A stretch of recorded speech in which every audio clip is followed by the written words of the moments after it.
woke up one day and realized time was passing me by. What have I done with my life? Is there more than just 9 to 5? I decided at that moment I wanted to do more. I wanted to be more. My name is Pete, and I'm a pilot. Come with me on my journey. Together, we will change our world.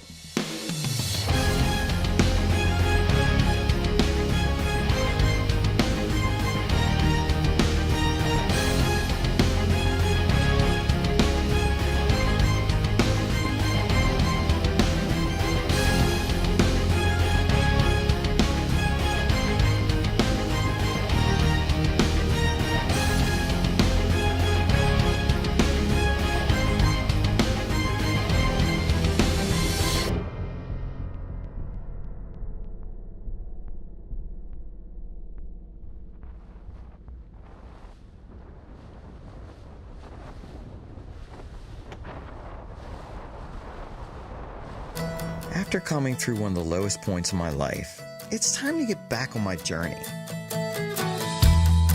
I'm headed to Southern Maryland again to see my friend Valerie. My name is Dr. Valerie Baudin. I just saw the thought of sea box and I grabbed him and pulled him into that process, hoping that it would be a win-win both for him and for the sea box program. Hey Pete. Hey. How you doing? See you, Val. It's been a while since we worked together to end hunger. Valerie seems to think I would be a great fit for another organization she works with. It's time to check out Seabox. Well, my name is John Bacon, and I'm the chairman of the Oyster Cultivation Society here in Chesapeake Beach.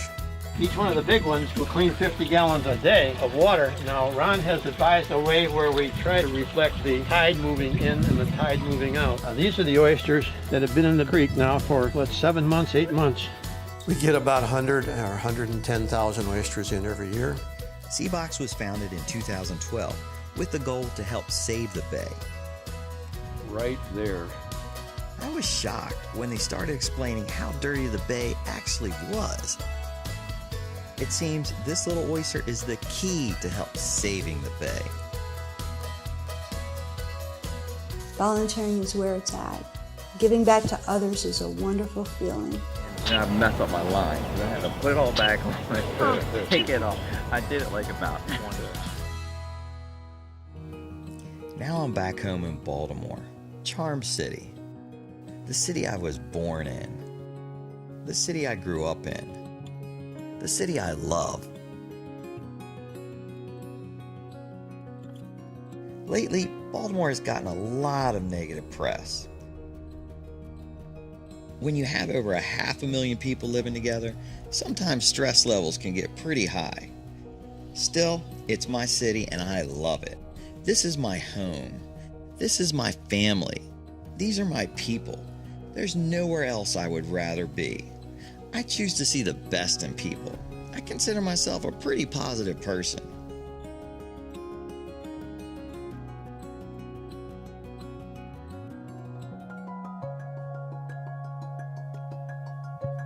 Baltimore just happens to be on top of the Chesapeake Bay. After my meeting with Valerie, I started thinking, is the bay that bad? Is the water that dirty? What have we done?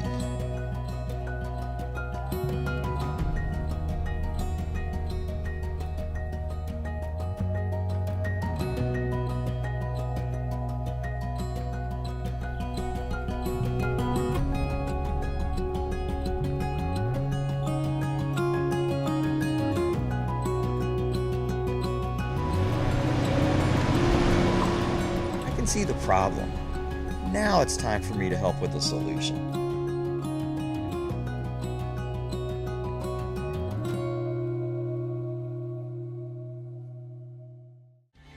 Time to roll up my sleeves once again and get my hands dirty. So we find that our oyster starts out as a larva, and the larva is about the size of a poppy seed. We house them for about 10 months. And they grow from this poppy seed size oyster to the size of $50. These are little ones, and these guys actually grew in this tub. How are you? Good. An adult oyster can filter 50 gallons of water a day. There is 17 trillion gallons of water in the bay. So you can see it's going to take a lot of oysters to get this bay cleaned up. Volunteers are bringing in their oysters that they have been growing on their own docks. Bring some cages up. We're going to take these out and take them to the old rock reef and get these things growing. Little fish. We lift them into tubs and deposit them out on the Chesapeake Bay at the old rock reef.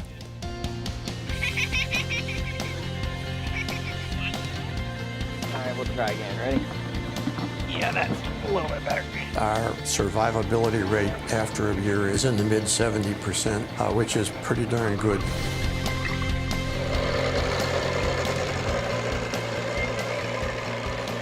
The old rock reef used to be a tremendously large oyster reef, which ran from Chesapeake Beach all the way up to Harrington Harbor.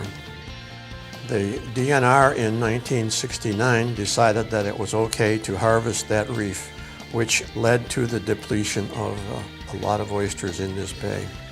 And according to their documents, the oystermen harvested 75,000 bushels of oysters in 10 days.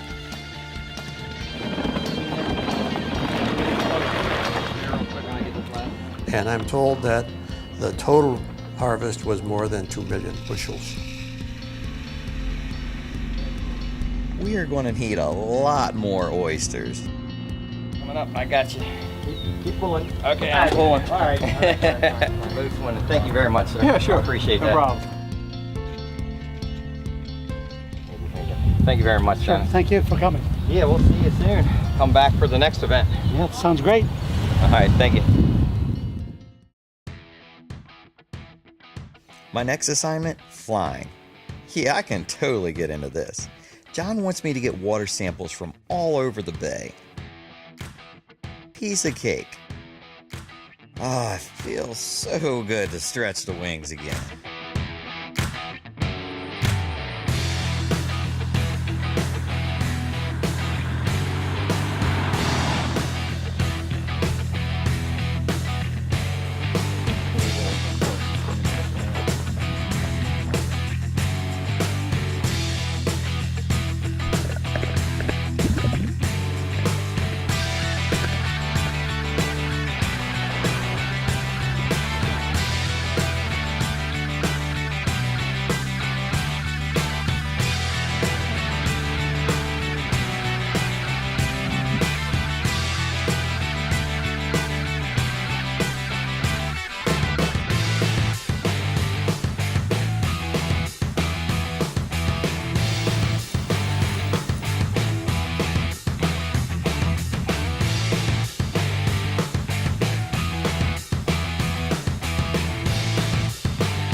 Tangier traffic, lift 1, turning final, runway 20.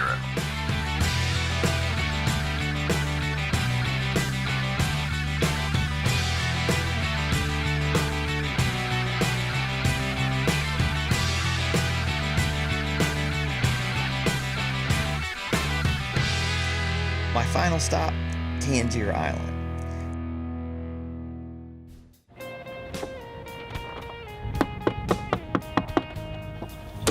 Hello. I just put money in the. Are you at the airport? Yeah. Oh, okay. I thought this one was parked last time. Sorry about that.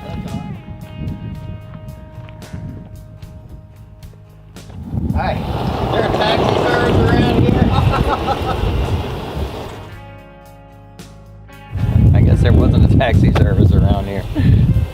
She just laughed at me. Is that you?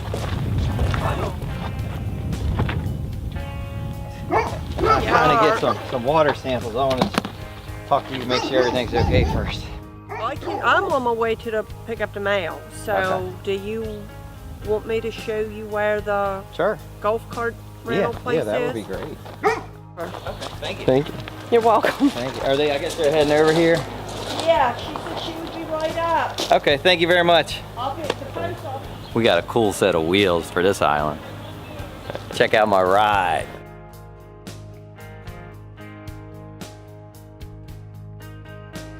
This island used to be the hunting and fishing grounds for the Pocomo Indians. In 1666, a man named Mr. West bought the island from the Indians for 2 overcoats.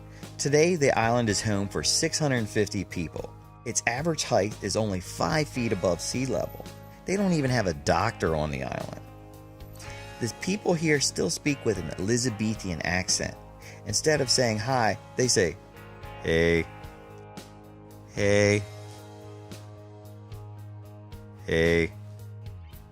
My new friend Renee took pity on me and decided to give me a tour of the island. She also was going to take me to a good spot to get a water sample.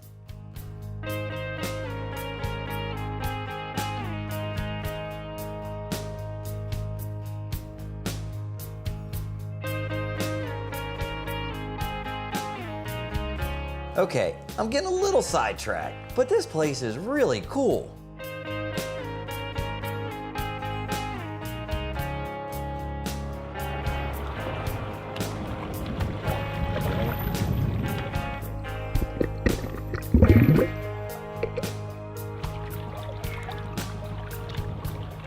Thank you very much. You're welcome. I'm making a lot of new friends. I love this journey.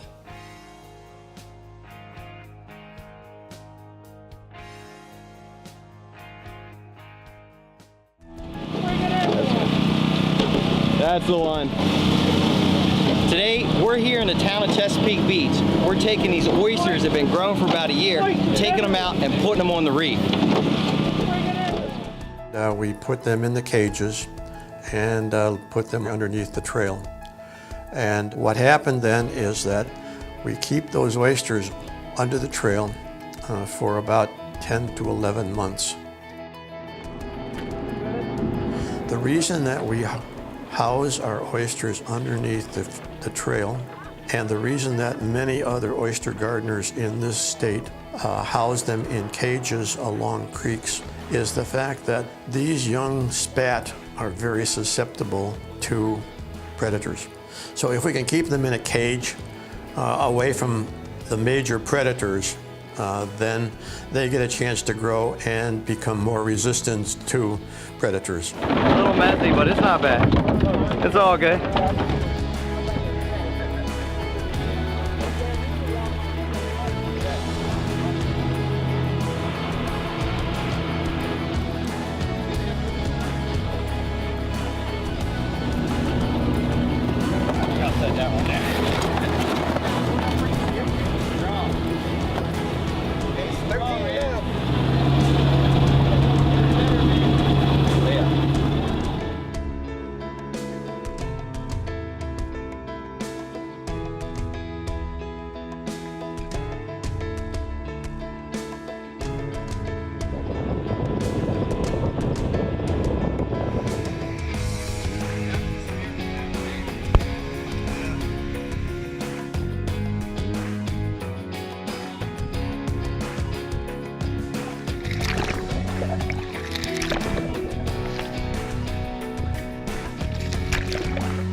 Thank you.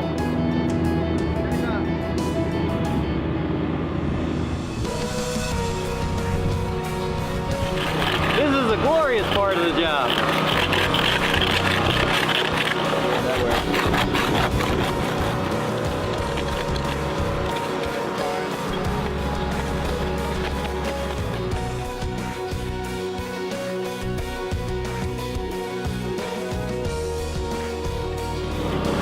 Very successful day. I am so glad we're done. I am beat. Let's go home. Today, we're headed to Chesapeake Beach. It's time to dive on the reef. I'm really curious to see if all the work we've been doing is paying off or not. We're going to take you out back to a reef not too far off of the North Beach here. I'm excited. I'm really excited. I don't know how much we're going to see. I'm kind of looking over there and it's not a whole lot of visibility, but what do you think we'll see out there? Well, once we hit the reef, you should see just nothing but either mud, stone, and oysters. Mud, stone, and oysters. Okay. That's about it. And you'll be lucky to see each other. So follow your bubbles to get back up. Yes, please. Great, great. All right, what do you need me to do? Collect your gear, we'll get you loaded up onto the boat, and once we're all loaded and everything's situated, we'll go ahead and get started. All right, great. Sounds good.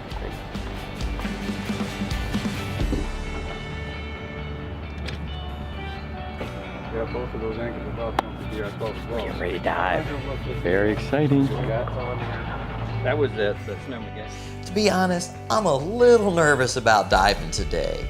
2 years ago, they found 2 8-foot bull sharks not very far from here. And less than a month ago, they found another bull shark at the mouth of the Potomac. You might not be able to see it when we get down there. Now you guys going down the line or you guys going just dropping down? Yeah! Are you guys going to descend on the line because of visibility or are you guys just going to drop? You should use that buoy line as your way down. Yeah, that's what I was thinking.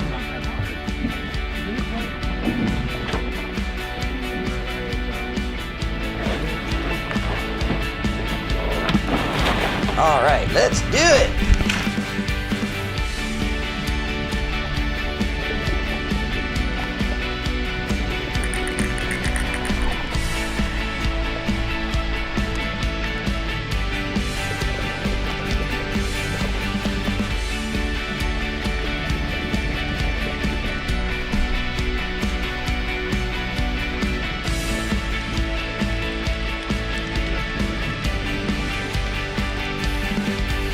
Yeah, no, that's not the Chesapeake Bay.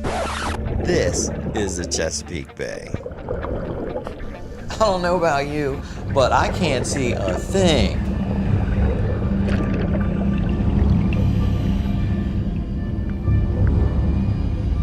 Where the heck is everybody? I've got a bad feeling about this.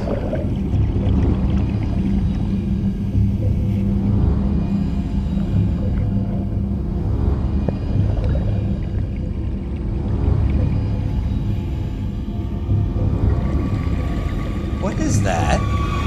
Oh! What was that? That cannot be what I thought it was. Oh yeah, we are definitely gonna need a bigger boat. All right, I need to get back to why I'm here. I see a lot of oysters down here. It looks like all the hard work they're doing at Seabox is really starting to pay off.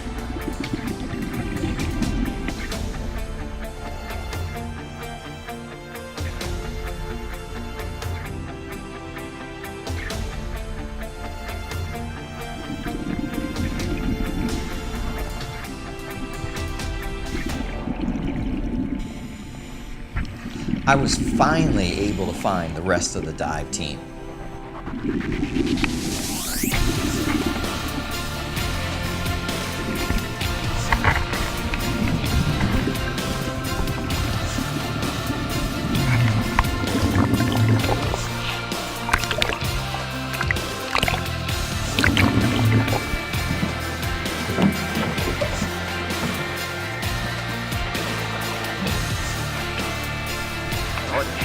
That was a lot of work. Needless to say, they did not believe my shark story. In fact, they just laughed at me. No! That's not right. We tried to film and then the tilt would get turned up and we couldn't see anything. Very awesome. Good day. Good day. Thank you very much. Shane, thank you. Appreciate that. It's a lot of fun. Yeah. This is what our bay could look like if we had enough oysters. Unfortunately, this is what the bay does look like. 200 years ago, a journey up the bay required a lot more careful navigation. Instead of a flat sandy bottom, the oysters came all the way up out of the water on low tide. A single oyster can filter up to 50 gallons of bay water a day. It's been estimated that the filtering ability of the bay's oysters has diminished by 99% due to their depletion and the destruction of their reefs. But with help of organizations like Seabox, we can see the oyster population thrive again.